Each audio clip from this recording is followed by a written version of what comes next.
అందరికీ నమస్కారం. నా పేరు అందే నాగబసవ సూర్యనారాయణ. పురాణామృతం ఛానల్ నుండి మాట్లాడుతున్నానండి. ఈరోజు చాలా అద్భుతమైనటువంటి ప్రస్తావన మీ ముందుకు తీసుకొచ్చాను. జగద్గురు అయినటువంటి ఆది శంకరాచార్యుల వారు హిందూ ధర్మానికి చేసినటువంటి మేలు ఇంత అంతా కాదు. వారి దయ వల్లనే హిందూ ధర్మం ఇప్పటికీ కూడా నిలబడింది అని చెప్పడంలో అతిశయోక్తి ఉండదు. సుమారు 2000 సంవత్సరాల క్రితం శ్రీ జగద్గురు అయినటువంటి ఆది శంకరాచార్యుల వారు శిష్య బృందం చెప్పినటువంటి భజ గోవిందం శ్లోకాలు చాలా అద్భుతంగా ఉంటాయి. వీటిని మోహముద్గర అని అంటారు. మోహము అంటే ఉన్నది లేనట్లుగా, లేనిది ఉన్నట్లుగా కనిపించేదాన్ని మోహం అంటారు. ఆ మోహాన్ని సుత్తితో కొట్టేటువంటిది మోహముద్గర.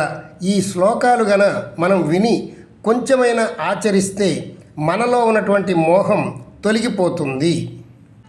మోహం అంటే ఏమిటి? మనకు మనస్సుకి పట్టినటువంటి ఒక వ్యాధి. మనకి ఏది మంచిదో ఏది చెడో వాస్తవానికి నిజంగా తెలియదు. మన మనస్సుకి దేన్ని పట్టుకోవాలో దేన్ని వదిలిపెట్టాలో అసలే తెలియదు. వదిలిపెట్టవలసిన దాన్ని పట్టుకుంటాం, పట్టుకోవలసిన దాన్ని వదిలిపెడుతూ ఉంటాం. ఎందుకని? మన ఇంద్రియాలు అలా మనల్ని మాయ చేస్తూ ఉంటాయి. ఆ మాయలో పడి మనం కొట్టుకుంటూ ఉంటాం. అలాంటి మాయను తొలగించేటువంటి అద్భుతమైనటువంటి శ్లోకాలే ఈ భజగోవిందం శ్లోకాలు. ఇవి 32 ఉంటాయి. అప్పుడప్పుడు ఒక్కొక్కటిగా మనం వీటిని తెలుసుకుందాం. ఈరోజు ఒక అద్భుతమైనటువంటి శ్లోకాన్ని మీకు వినిపించదలుచుకున్నాను. అర్ధమనర్ధం భావయ నిత్యం నాస్తితః సుఖలేశః సత్యం. అర్ధమనర్ధం భావయ నిత్యం నాస్తితః సుఖలేశః సత్యం. పుత్రాదపి ధనభాజాం భీతిః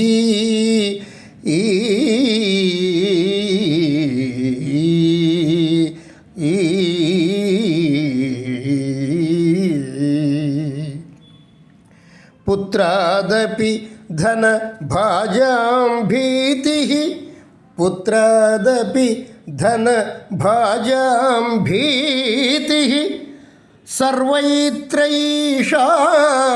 విదితా రీతిః. సర్వైత్రైషాం విదితా రీతిః. అర్ధమనర్ధం భావయ నిత్యం. భజ గోవిందం భజ గోవిందం గోవిందం భజ మూఢమతే.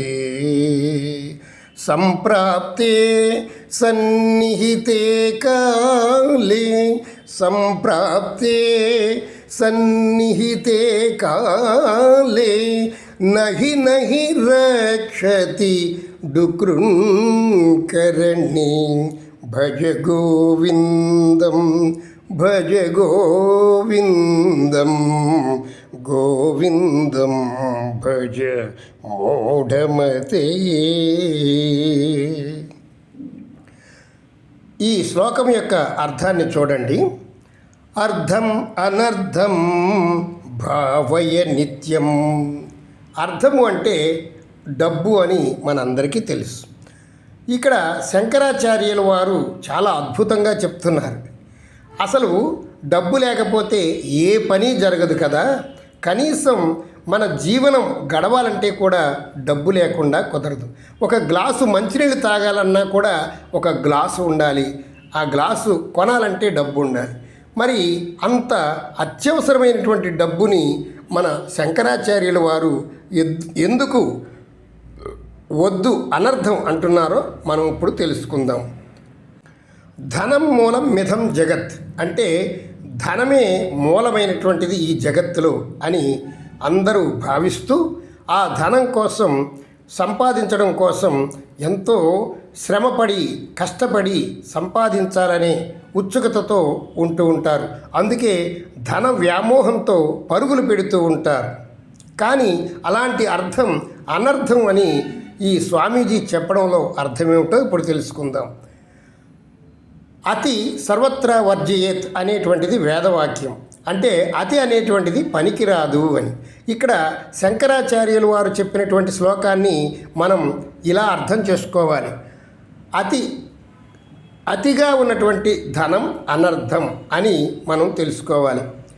అర్థమనర్థం అంటే విపరీతమైనటువంటి ధనం, కోటాను కోట్లు, వేల కోట్లు, లక్షల కోట్లు ఉన్నటువంటి ధనం నీకు ఉపయోగపడదయ్యా అని మనం అర్థం చేసుకోవాలి. అంతేగాని అసలు అర్థం అనర్థం అన్నారు కదా అని మనకున్నటువంటి కొద్దిపాటి ధనాన్ని ఇతరులకు దానం ఇచ్చేయమని వారు ఎప్పుడూ చెప్పలేదు. మనం గృహస్థాశ్రమ ధర్మంలో ఉన్నాం కాబట్టి మనకి ధనం చాలా అవసరం. మనకి కావలసినంత మనం ఉంచుకోవచ్చు, మన కొడుకుకి కావలసినంత ఉంచుకోవచ్చు, లేదా ఇంకా మన మనవడికి కావలసిందే కూడా ఉంచుకోవచ్చు. కానీ ముని మనవళ్ళకు కూడా కావలసినంత ధనాన్ని నీవు పోగు చేసుకోవద్దయ్యా, అది నీ ప్రాణాలే తీయవచ్చు అని మన స్వామీజీ ఇక్కడ హెచ్చరిస్తూ ఉన్నారు. అర్థం అనర్థం భావయ నిత్యం. భావయ నిత్యం అంటే నీవు ఆ భగవంతుణ్ణి స్మరించు. భజ గోవిందం భజ గోవిందం గోవిందం భజమోడమతే. ఆ భగవంతుణ్ణి స్మరించటంలో నీ మనస్సు ఎంతో ఆనందంగా ఉంటుంది.